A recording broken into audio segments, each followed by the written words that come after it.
Le gouvernement canadien enclenche la phase 2 du Fonds d'aide et de relance régionale. J'en discute aujourd'hui avec Pascal Harvey, directeur général de la SADC de Charlevoix-Côte-de-Beaupré, Île-d'Orléans. Monsieur Harvey, bonjour. Bonjour Thomas. D'abord, dans un premier temps, comment vous pouvez nous résumer l'annonce du 9 novembre dernier en lien avec le programme qu'on appelle le phare? Est-ce exact? Exactement, c'est la phase 2. Nous avions fait la livraison de la phase 1 au printemps. C'est un programme qui nous vient de notre ministère de Développement économique Canada, donc délivré sur notre territoire au nom du gouvernement fédéral.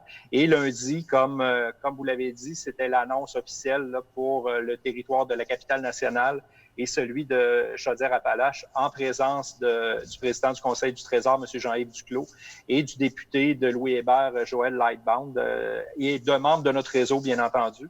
C'est la phase 2, je dirais que c'est ce qui vient agrémenter ce que nous avions livré au moment du déclenchement de la crise. Maintenant, on s'attendait à être plus en mode relance à l'automne.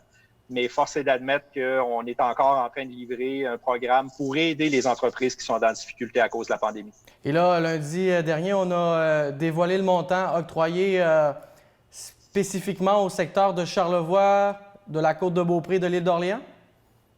En fait, l'annonce était régionale, c'était pour les régions administratives de capitale nationale Chaudière-Appalaches. Nous étions toutes les SADC, CAE représentées. Et l'annonce globale pour le Québec, c'est 23 millions. Et chaque SADC, chaque CAE va toucher un montant de 352 000 et des poussières. Maintenant, ce montant est réparti de façon quasi égale entre une partie pour faire du prêt, comme nous l'avions fait au printemps, c'est-à-dire le prêt remboursable de 40 000 et une partie pour faire de l'aide technique directement dans les entreprises sous forme de contribution non remboursable. Et c'est à peu près, comme je vous le dis, c'est à peu près de l'ordre de 50-50 sur un total de 352 000. Et les entreprises qu'on veut aider, c'est vraiment celles qui sont aux prises avec les impacts de la COVID-19 là, et de la situation actuelle entourant la pandémie? Absolument. C'est des entreprises qui ont des problèmes là, de fonds de roulement actuellement en lien avec les effets de la pandémie. On sait qu'on a eu un été quand même, somme toute, très intéressant en termes d'achalandage dans les commerces. Maintenant, en retour en semi-confinement, on est à l'intérieur de la zone rouge. Donc, naturellement, les commerces de proximité vont en souffrir encore une fois. Mais il faut considérer que malgré le fait qu'on avait aidé 32 entreprises au printemps, on a beaucoup moins d'argent à prêter cette fois-ci, mais on va pouvoir quand même aider à peu près 4-5 entreprises là, dans des prêts pour subvenir à leurs besoins. Donc, les principales différences par rapport à la phase 1, c'est vraiment la forme du soutien là, en soi? C'est la répartition.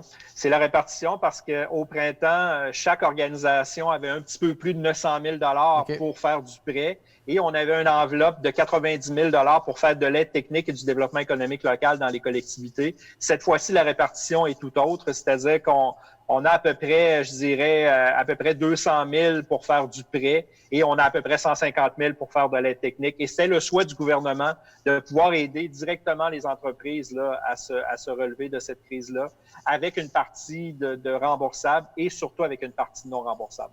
Et comment ça se traduit là, dans votre travail à la SADC de Charlevoix, Côte-de-Beaupré, Île-d'Orléans? Est-ce qu'il y a déjà des candidatures là, qui ont été déposées, là, Bien, nous, on travaillait avec une liste d'attente dès le printemps parce que, OK. comme je le disais, on a travaillé 32 dossiers et on avait une trentaine d'entrepreneurs qui étaient sur une liste d'attente. On aurait pu faire facilement une soixantaine de dossiers au printemps, tellement les besoins étaient grands.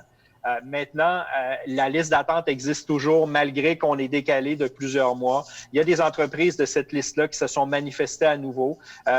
Donc, moi, le message que j'ai à vous livrer aujourd'hui, c'est que ne faites pas sonner le téléphone nécessairement parce qu'on est déjà en contact avec plusieurs entreprises. Et comme je vous dis, si on y va au maximum d'aide par chaque projet, ça équivaut à peu près à 4-5 dossiers d'investissement. Donc, soit on va aller piger directement dans la liste d'attente, ou il y a encore des entreprises qui se sont manifestées là, au cours des dernières semaines, ce qui laisse très peu de marge de manœuvre pour des entrepreneurs qui n'auraient pas déjà qui ne seraient pas déjà entrés en contact avec nous. Oui, ces gens-là qui ne connaissent pas bien le programme, qu'est-ce qui est important de savoir là, avant de déposer une demande là, en bonne et due forme? Bien, il faut avoir une entreprise qui a été touchée par la pandémie, donc un manque de fonds de roulement, des pertes reliées à ce fonds de roulement-là. Il faut savoir que c'est un prêt de 40 000 et si le montant est remboursé avant échéance, bien, il y a possibilité de garder 25 dans les coffres de l'entreprise de façon non remboursable, sur un prêt de 40 000 ce qui équivaut à 10 000 C'est ce qu'il faut comprendre de base. Donc, nous, quand on analyse le projet, on regarde les chiffres des derniers mois pour voir si le manque à gagner était présent. Donc, dans les prochains jours, les prochaines semaines, c'est vraiment un travail d'analyse que vous allez effectuer là, dans le cadre de vos fonctions? Travail de contact avec les entreprises pour voir comment ça va, pour voir si la situation s'est améliorée au cours des derniers mois. Oui, travail d'analyse pour les entreprises qui vont déposer, mais on ne s'attend pas à faire beaucoup de projets. Par contre, là où on va avoir beaucoup de travail, c'est sur la partie non remboursable, là, ce qu'on appelle le phare aide technique, où on est intervenu au printemps dans des projets de virage numérique pour les entreprises qui étaient soit mal positionnées sur le web ou pas positionnées du tout. Donc, pour nous, c'était une occasion de les propulser autrement. Et on peut intervenir de façon non remboursable dans ce type de projet-là ou encore faire intervenir un consultant pour aider l'entreprise à se relever de cette situation-là. Donc, ce qui a été annoncé va vous permettre de continuer ce qui fonctionnait déjà bien avec la phase 1, c'est ce que je comprends? Absolument. C'est le phare 2.0, donc c'est la continuité de la phase 1. Et il faut comprendre qu'à travers tout ça, on continue de recevoir des projets d'investissement, des projets d'expansion qui ne sont pas reliés à la pandémie et qui ne font pas partie d'un prêt, d'un fonds spécial. À date, les chiffres qu'on a à date de mi-novembre, c'est qu'on est déjà à près d'1 million de prêts à travers nos enveloppes régulières, à part le 1,2 million qu'on a prêté au printemps. Donc, on s'achemine, malgré la pandémie, vers une de nos meilleures années en termes de financement. Donc, dans la région, malgré tout, il y a quand même encore place au développement économique régional, là. Absolument. Les fonds sont disponibles. Il y a beaucoup de sous disponibles, autant au niveau fédéral qu'au provincial. Donc, s'il y a des entrepreneurs qui avaient mis des projets sur la glace en raison de la situation qu'on connaît, bien, c'est une belle occasion, selon moi, de mettre de l'avant ces projets-là, de les réactiver, parce qu'à chaque problématique, l'autre côté de la médaille, c'est qu'il y a toujours une opportunité. Puis il faut le voir comme ça. Mais oui, les argents sont disponibles, l'aide est encore disponible. Nous sommes là pour appuyer les projets d'affaires et ça n'a pas ralenti nos interventions sur le territoire, loin de là même.